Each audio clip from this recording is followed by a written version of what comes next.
Hello and welcome to the program. Our today's topic is Islamic education during medieval period, and we will discuss its salient features and objectives. Dear students, we will get acquainted with the following objectives. First, an understanding about the philosophy of Islamic education during medieval period. Second, a look over the salient features of Islamic education during medieval period. Third, get acquainted with objectives of Islamic education during medieval period. Islamic pattern of education in India has two facts. First, Muslim education did not reach at a high point in India as in some other Muslim lands. It is at least partly accounted for by India being separated remotely from the rest of the Muslim world. Secondly, there was no continuous growth and development of Muslim education in India. It was due to the fact that in most cases, commendable work done by the ruler has been undone by his successor and their indifference and neglect. The types of institutions in that period included maktabs, madrasas, khanqahs, dargahs and karkhanas. Primary education was given in maktabs and was run by private individuals, imparting rudimentary education in 3 hours and the prayers based on the Quran. Higher education was imparted in madrasas. Admission to maktabas was marked by a colorful ceremony called Bismillah Khani. However, in case of girls, this ceremony was called Zarfishani. Khanqahs were analogues to the monasteries of medieval Europe and mostly imparted moral and religious education based on teachings of Quran. Dargahs were tombs of celebrated saints which would propagate philosophy. The institutions of karkhanas provided technical training in handicrafts based on the system of apprenticeship. Muslim education system was essentially religious in character. Now, dear students, we will discuss salient features of Islamic education. First, we will discuss aim of education. The aim of education during this period was the extension of knowledge and propagation of Islamic principles, laws, and social conventions. The whole education system was saturated with religious ideals which influenced the aim, contents of study, and even the daily life of the pupils. The Muslim education was also aimed at achievement of material prosperity. Second, patronage. During the Muslim period, education received a great patronage of state. The Muslim rulers established many maktabs, madrasas, libraries, etc. and patronized many scholars. They also granted scholarships to many students. Third, religious orthodoxy. Spreading Islam was considered the most sacred duty of every Muslim citizen. Principles and beliefs of Islam could be best propagated through education. Thus convinced, the Muslim rulers and beneficiaries established maktabs and madrasas where the study of Holy Quran became prominent feature. These institutions were built near the mosques where theological thinking could flourish to the maximum extent. The Islamic laws, opinions, customs, and doctrines were subjects of study, and all students were required to master them, so that this knowledge could help them in bringing the non-Muslim under the fold of Islam. A spirit of religiousness was strongly imbibed among the Muslim youth, so that they could serve the cause of propagating Islam hastily. Fourth, organization of education. Education was organized in maktabs and madrasas. Primary education was given in maktabs and higher education was given in madrasas. The maktab was primary school often attached to mosque. The content of education given in maktabs was different in different places. Instruction in those portions of Quran which a Muslim is expected to know by heart in order to perform his devotions and other religious functions was a common feature of education in maktabs. Sometimes instructions in reading, writing and simple arithmetic was included in curriculum. Madrasas were generally attached to mosques. Some of them rose to the status of universities. The course in madrasas included grammar, rhetoric, logic, theology, literature, jurisprudence, and science. Certain subjects were more cultivated in some centers than in others. Fifth, discipline. Pupils were generally well behaved, morally strong, and humble. When a pupil was found breaking rules of conduct, he was punished adequately. The type and manner of imposing punishment was left to the discretion of teacher. The reason behind such a harsh treatment was not vengeance but correction and preservation of discipline, among others. Cooperation of students was also sought in maintenance of discipline. Sixth, the teacher-taught relationship. In the Muslim period, the student was always humble and polite to his teacher and served him wholeheartedly. The teacher always regarded the student as his son. He had a constant touch with him and thus influenced his personality development. There was mutual reverence, confidence, and communion of life. 7. Examination. The system of examination was not prevalent in the Muslim period. Evaluation was inbuilt, continuous process. Promotions were based on teachers themselves. Degrees came to be awarded for specialized and in-depth study in various branches of learning. The most important of these degrees were Fazil, specialized in logic, Alim, specialized in theology, and Kamil, specialized in literature. Next is town-centered education. A notable feature of Muslim education in India was that it was mainly in the towns and cities. In this respect, it was contrast to Brahmanic education, which was mainly centered in places away from the din and bustle of the city.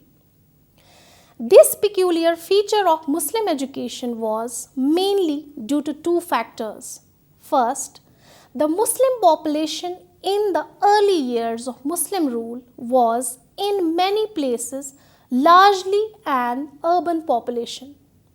Secondly, the Muslim education developed on the patronage and encouragement of ruling sovereigns, the nobility and gentry who lived in capital towns and cities. Thus, Delhi, Firozabad, Agra, Lahore, Jaunpur and Bidar became centers of learning during the medieval period. Ninth is methods of teaching.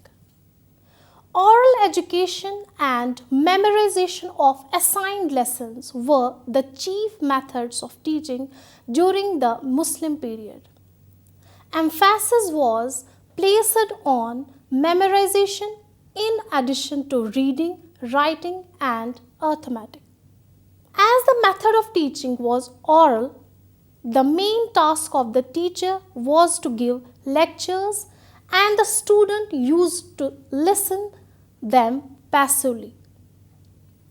The students were advised to read some relevant books. They were required to prepare their lessons individually. This method made them active. Individual attention was paid to students. The monitor system had been used in maktabs and madrasas. 10th, vocational education. During the Muslim period, there was provision for vocational training and professional education. This helped to develop handicrafts and other industries. A large number of cottage industries and workshops were established at important places. Facilities of the training in sculpture, embroidery, decorations, and architecture were made available. Thus, in artistic work, this age was at its zenith. Next, education of women. Women's education was almost totally neglected in Muslim period. The Parda system, which shut up all the Muslim women except young girls in seclusion, made their education in matter of great difficulty. The girls were entitled to receive education equal to that of boys up to a definite age, but thereafter their education was stopped. However, the girls of higher classes used to continue their studies at home. There have been some very learned women who made unique contributions to the development of literature during Muslim period. The Empress Noor Jahan was a learned woman.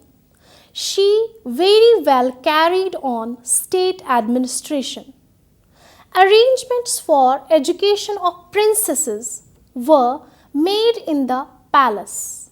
Similarly, rich people used to arrange education of their girls in their own homes. Sultana Razia, Princess Gulbadan, daughter of Babar, Aurangzeb's daughter, Zebun Nisa are the examples of learned royal ladies. Next is medium of education. During the Muslim period, Arabic and Persian were the media of education. However, after the growth of Urdu, education began to be imparted through this language. Next point is state control on education. Muslim education during the medieval period was not only patronized and subsidized by the state but was also guided and controlled by it. The office of the Sadr or Sheikhul Islam, Minister for Judicial Affairs, had the responsibility for coordinating the education imparted in the institution run by the state and private individuals. The state schools employed teachers, and education was free for poor and promising students. In addition, orphanages were maintained by the princes and emirs. However, schools held in private houses charged fees generally payable in kind. The next point is curriculum. The syllabus of education in the Muslim period included such subjects as the Holy Quran, the biography of Hazrat Muhammad sallallahu alaihi wasallam, the history and the laws of Islam, Arabic and Persian grammar, literature, logic, philosophy, law, astrology, history, geography, agriculture, Unani system of medicine, etc. There were provisions for teaching Sanskrit to Hindu students. Madrasas provided both religious and material or worldly education. Subjects of religious education included Quran, Islamic laws, history and Sufi philosophy, while worldly or material education consists of grammar, language, literature, etc. There were some specialized centers for education in particular subjects. Dear students, now we will have a look on objectives of Islamic education. First, the objective of Muslim education was spread of knowledge. Hazrat Muhammad sallallahu alaihi wasallam has said that knowledge is a divine and without it salvation is not possible. The main objective of Islamic education was extension of knowledge in order to draw attention to Islam and its role in the world in terms of politics, economics, social structure, etc. The purpose of spreading knowledge was to enhance the Islamic perspective of students and their critical thinking, problem solving and creativity skill needed to function successfully as Muslims in society. Second, propagation of Islam. Religion was basis of education and hence the purpose of education was propagation of religion. It was for this reason knowledge of Quran was imparted in maktabs. Hazrat Muhammad sallallahu alaihi wasallam had also declared that a proper and liberal education was the finest of gifts that parents could bestow on their children. Third is strengthening the administration. Another objective of Muslim education was to strengthen the administration.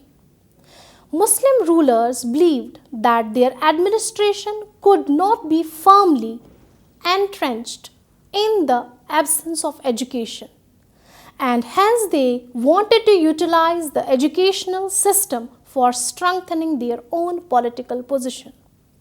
Fourth, Islamic social morals. The most important character traits expected of a Muslim are piety, humility, and a profound sense of accountability to God.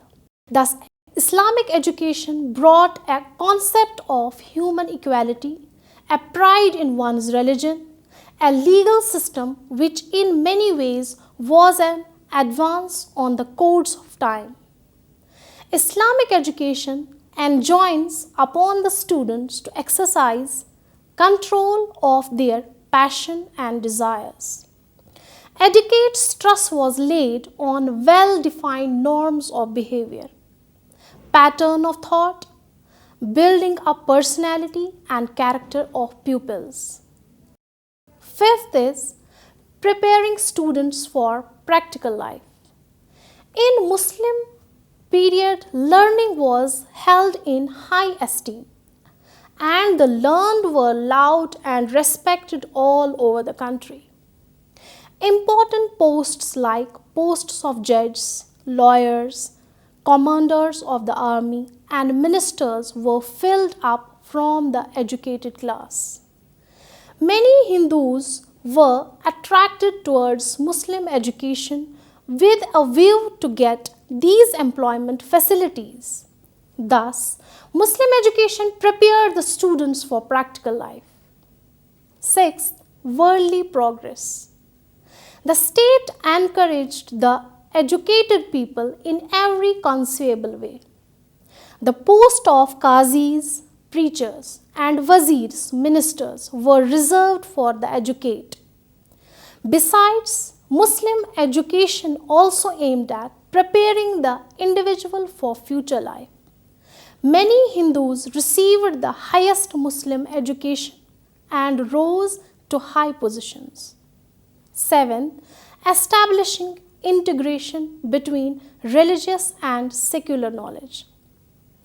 Education in Islam was not merely of acquiring intellectual knowledge, but it was a means of molding the nature and character of an individual so that they can collectively represent Islamic value.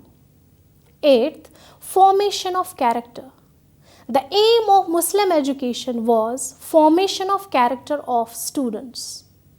Their life was very rigorous and hard, and the discipline a strict one. The centers of learning were situated at far off places. The system of education was well planned and systematically organized. 9th, preservation of culture. Muslim system of education worked for preservation and transmission of culture. Study of authentic work was compulsory. Rules and regulations pertaining to their culture were strictly followed. Emphasis was laid on the study of original work. The help and cooperation of kings and priests was readily available in this matter. Now, dear students, let us conclude. The general characteristics of Muslim education bears a resemblance with that of Hindus. The system of argumentation and discussion on philosophical problems continued among the Muslim scholars of the period. During this period, the teacher was a hard taskmaster and the pupil was subjected to strict discipline. The language is usually the greatest unifying agent. It makes expression of faiths, national sentiments, and social integration possible. In this background, the birth of new vernacular, Urdu, is a noteworthy characteristic of the period. The love of books exhibited by the Mughal rulers is superb. Their collection in the imperial library then is valuable property in classics in the libraries of the modern times. Thank you, students. Hope you have understood this lecture very well.